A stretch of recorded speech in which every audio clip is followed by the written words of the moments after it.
In 2004, Illinois Senate candidate Barack Hussein Obama was chosen to give a keynote speech at the Democratic National Convention. The speech was in support of John Kerry's presidential nomination, but the speech gained national attention and showed Obama as a possible presidential candidate for the future. Obama would go on to win the Illinois Senate race in a landslide, but he wasn't planning on stopping there. 4 years after his keynote address, he would be the one being nominated for president. But how did we get here? To know that, we have to look at the 2008 Democratic presidential primaries. Hey everybody, it's Prometheus TV, and today I will be talking about the 2008 Democratic presidential primaries. I will be going over the different candidates, the different primaries that happened, and the eventual convention. Before we go into the candidates for the Democratic nomination, let's go over some context about what was going on in the country at the time the election rolled around. Right before primary season, there was the subprime mortgage crisis in late 2007. This would lead to a massive financial crisis in the United States and throughout the world, and it would become known as the Great Recession, which turned out to be the worst financial crisis since the Great Depression. As a result of this crisis, this made then Republican President George W. Bush very unpopular and the Republican Party as a whole. This financial crisis made the 2008 election almost a shoo-in for the Democrats. It was just a matter of picking who the nominee would be. In total, there were 9 candidates vying for the Democratic presidential nomination in 2008, but there were 3 main ones: Barack Obama, a United States Senator from Illinois; Hillary Clinton, a United States Senator from New York and wife of former President Bill Clinton; and John Edwards, a former senator from North Carolina and John Kerry's running mate back in 2004. Hillary Clinton was seen as the favorite going into these primaries, but Obama also had developed a big following and gained notoriety after the keynote speech he made at the 2004 Democratic National Convention when he was a candidate for the Senate. Edwards was also somewhat popular due to him being John Kerry's running mate and him being a popular senator due to his southern charm and charisma. There were other candidates, but I'm only going to focus on these 3 because they were the main frontrunners, and those guys kind of fizzled out early. John Edwards was the first to announce his candidacy on December 28, 2006, from a home that was destroyed by Hurricane Katrina in New Orleans.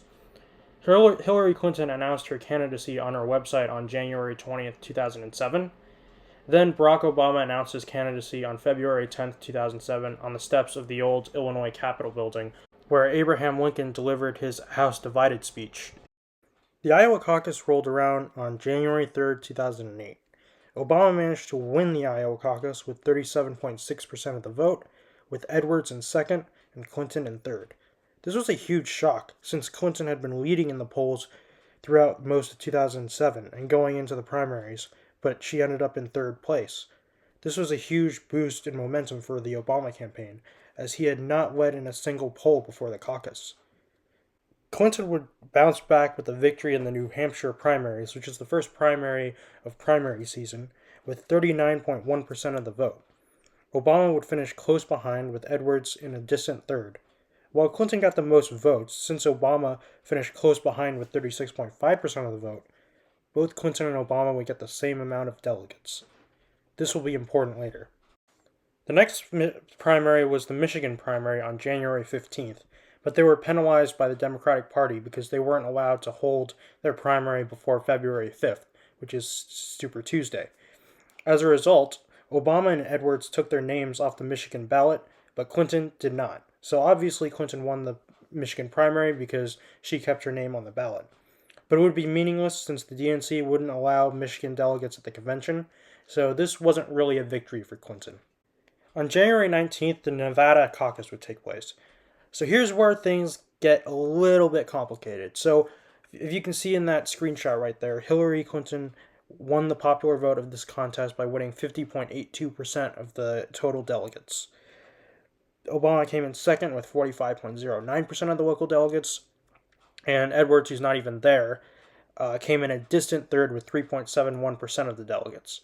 But because of the rules of the caucus, Obama ended up picking up 13 national delegates, and Clinton ended up picking up 12 national delegates.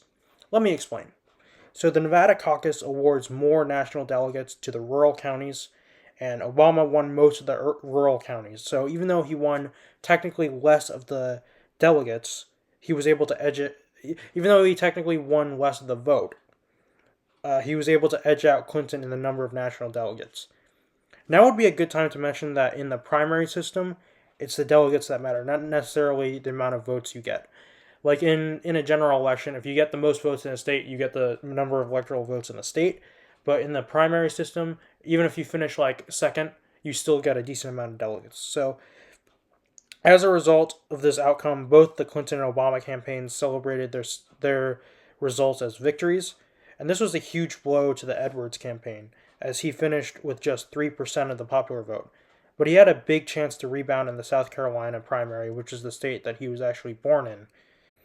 A week after the Nevada caucus on the 26th was the South Carolina primary. But before that, on the 21st, there would be a Democratic primary debate hosted by CNN in Myrtle Beach, South Carolina. John Edwards was hoping to impose himself in this debate to show himself as an alternative to the two main frontrunners, and he did manage to impose himself.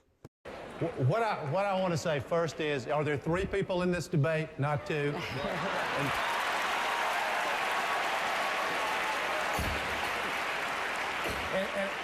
And I also want to know on behalf of voters here in South Carolina, this kind of squabbling, how many children is this going to get health care?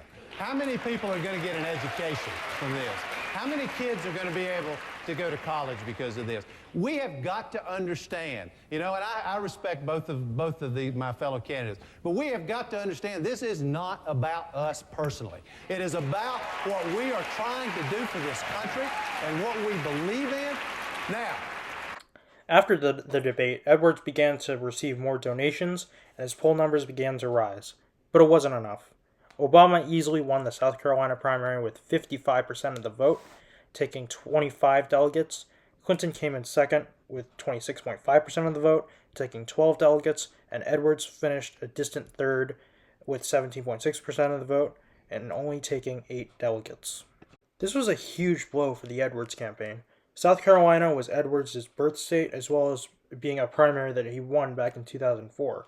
And he was the only candidate from a southern state, and yet he only managed to finish a distant third in this primary. Despite this massive defeat, Edwards would not suspend his campaign just yet. On the 29th of January, the Florida primary would take place. Sort of.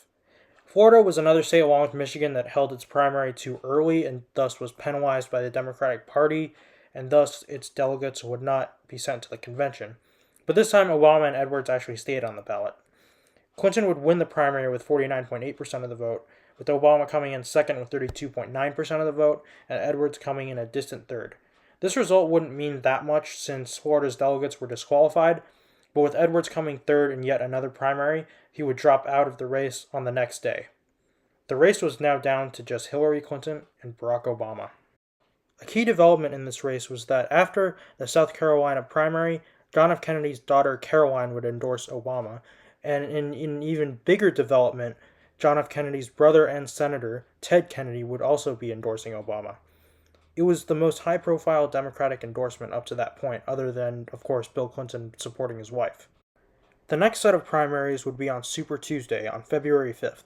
Instead of one primary or caucus in a day, on February 5th, there would be 22 different primaries or caucuses going on across the country in various states and territories, as well as Democrats abroad, which is like Democrats that don't live in the U.S. Obama ended up winning 13 of the 22 state contests and also winning the most delegates on the night. But Clinton ended up winning 2 of the states with the most delegates, California and New York. New York was pretty obvious since Clinton was a senator from New York at the time. As for California, she definitely benefited from the endorsement of 3 key people in California: Congresswoman Maxine Waters, LA Mayor Antonio Villaraigosa, apologies if I butchered his name, and then also San Francisco Mayor Gavin Newsom.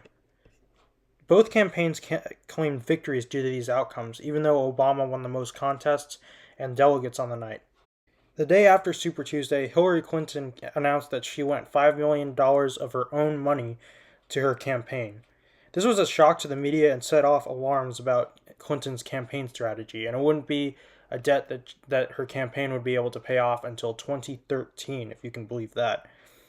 As for the Obama campaign, it was a PR coup, especially in the light of his campaign raising a record high $32 million. As a result of the negative press, Clinton supporters within the next 36 hours raised $6 million online, and Obama supporters responded by raising $7.5 million in the next 36 hours. Four more primaries took place on February 9th, with Obama winning them all, and there was another primary on the 10th in Maine, which Obama also won. Then on February 12th came the Potomac primaries, which is all of the states and territories around the Potomac River, which is D.C., Maryland, and Virginia, all won by Obama again. Then a week later came the Hawaii caucuses and the Wisconsin primary. The Wisconsin primary would be the most important primary of these mid-February primaries, since it had a total of 74 pledged delegates, and Obama won it pretty convincingly with over 58% of the vote. With this victory, it meant Obama won every single one of the mid-February contests and established him as the frontrunner. It was also around this time that Obama led Clinton in the polls for the first time in the campaign. March wasn't as big of a month as February, but there were still some important contests, such as the Ohio and Texas primaries, as well as the Texas caucus. March 4th was considered like a mini Super Tuesday because there were 5 contests on that day, which, is smaller than 22, but still 5 is, a pretty decent amount. Clinton managed to take the 2 biggest primaries, Ohio and Texas, as well as Rhode Island, but Obama was able to win the Texas caucus. So here's where delegates come in. So Clinton won the Texas primary, but she didn't win it by that much. So Obama had only a couple delegates less than her. She got 65 delegates, Obama got 61. Obama won the Texas caucus, though, and picked up 38 delegates to Clinton's 29. So even though she won the primary, Obama had the most delegates on the night. Obama also won the Vermont primary that night. There were 2 more primaries. There were 2 more contests in March. There was the Mississippi primary and the Wisconsin caucus, which were both won by Obama. So at the end of the March contest, despite Clinton picking up big wins in places like Ohio and Texas, Obama still won the most March delegates and had more delegates overall. The rest of March didn't have any contests, but there were some interesting developments. On March 14th, some clips of Obama's former pastor, Jeremiah Wright, surfaced on YouTube, and as a result, some cable news networks started broadcasting these clips. We have supported state terrorism against the Palestinians and black South Africans, and now we are indignant because the stuff we have done overseas is now brought right back into our own front yards. America's chickens are coming home to roost. Yeah, you can see why that might be controversial. On March 18th, Obama made a speech responding to this controversy in Philadelphia. This speech became known as the A More Perfect Union speech, which is probably Obama's most famous speech other than his 2004 DNC keynote address. Here is a clip from that speech. We the people, in order to form a more perfect union.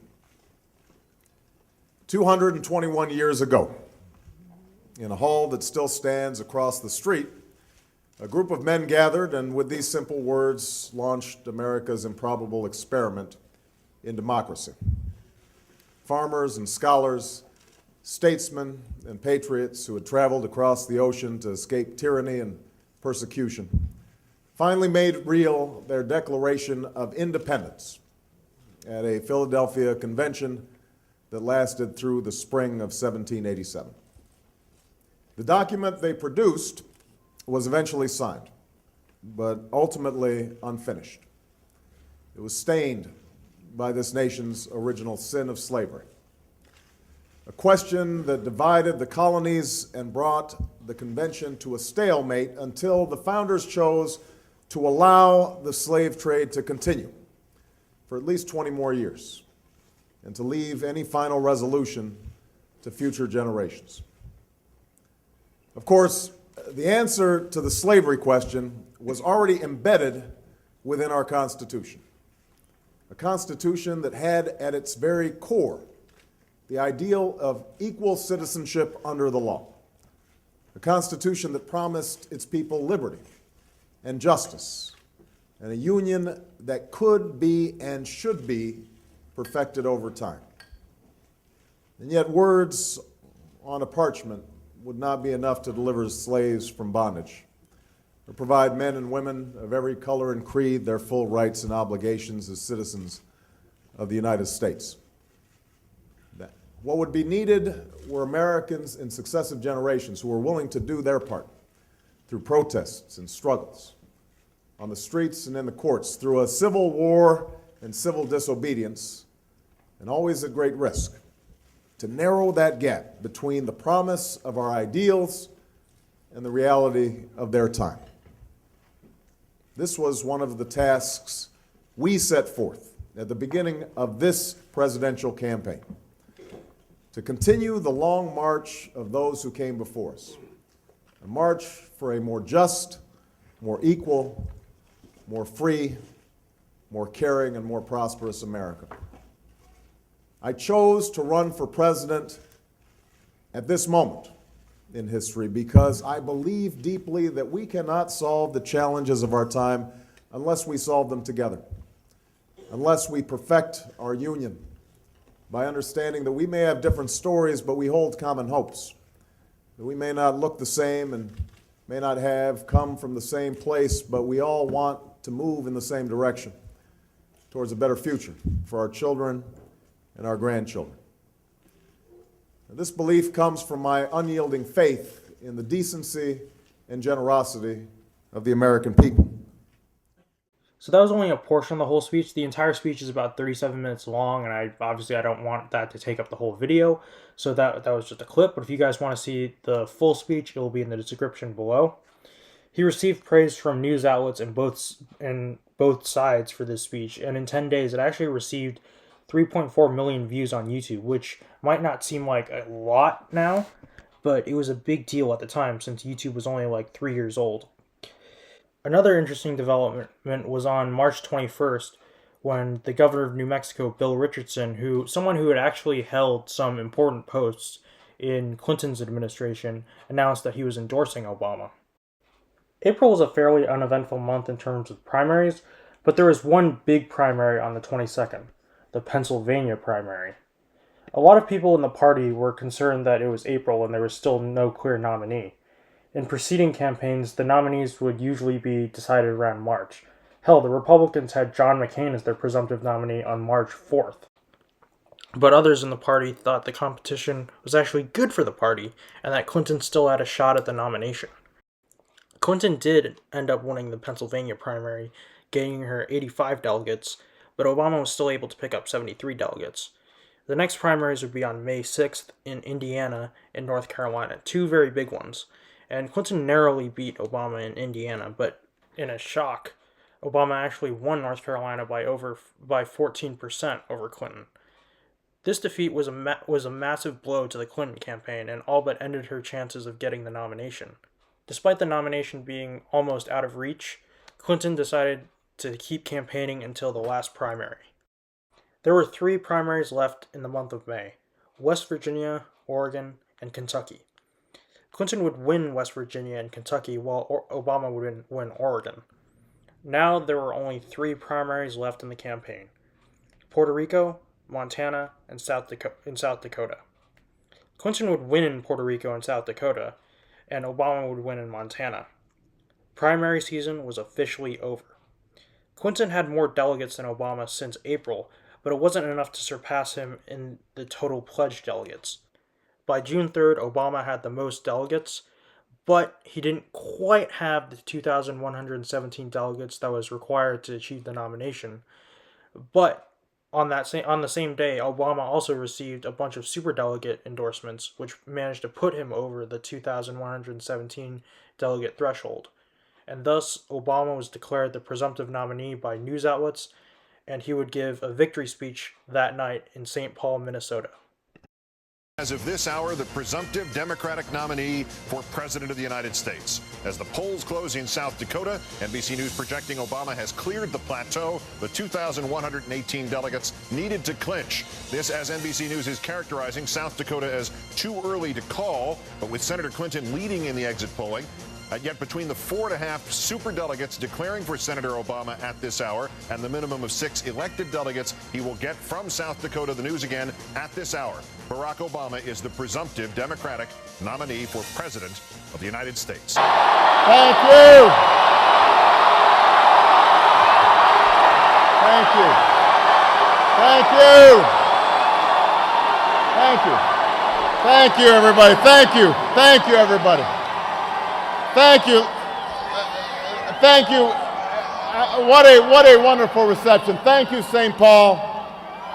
Thank you, Minnesota.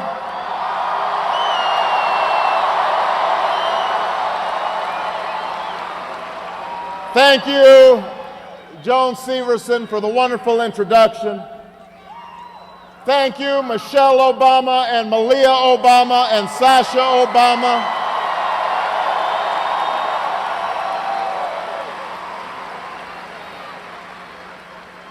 Thank you to my brothers and sisters. Thank you to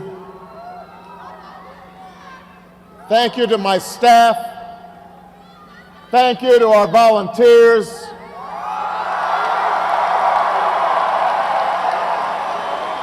Thank you to my political team. Thank you to our campaign manager, David Plouffe, who never gets any credit but has built the best political organization in the country.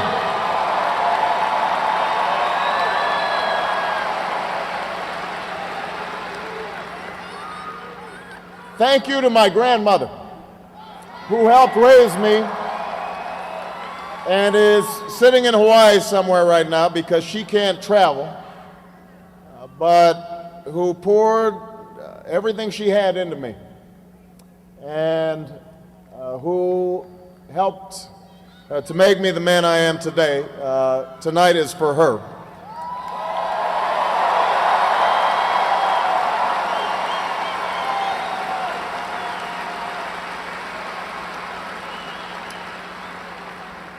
Tonight, Minnesota,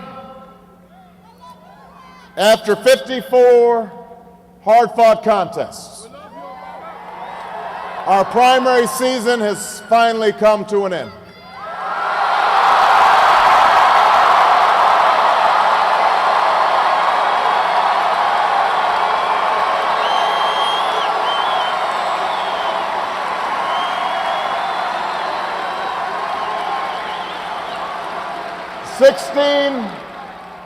Sixteen months have passed since we first stood together on the steps of the old state capitol in Springfield, Illinois. Thousands of miles have been traveled. Millions of voices have been heard. And because of what you said, because you decided that change must come to Washington, because you believed that this year must be different than all the rest.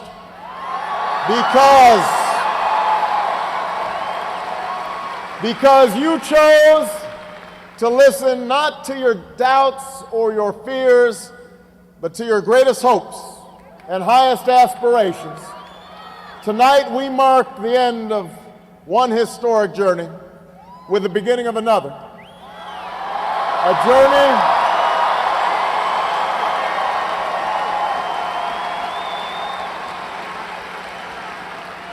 A journey that will bring a new and better day to America.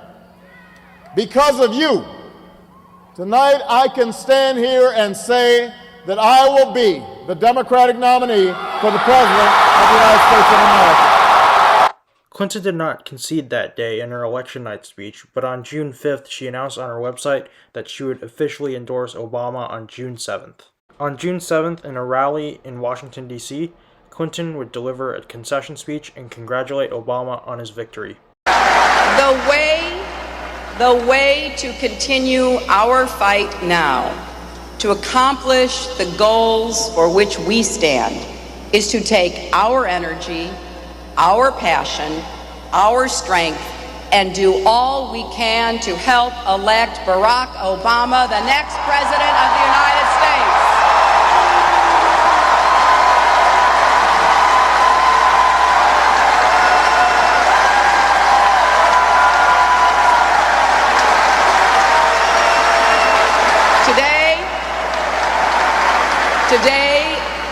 As I suspend my campaign, I congratulate him on the victory he has won and the extraordinary race he has run.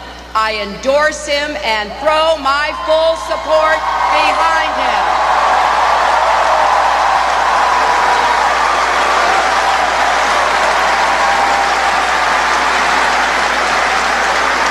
And I ask all of you to join me in working as hard for Barack Obama as you have for me. I have served in the Senate with him for 4 years. I have been in this campaign with him for 16 months. I have stood on the stage and gone toe-to-toe with him in 22 debates. I've had a front row seat to his candidacy, and I have seen his strength and determination, his grace and his grit.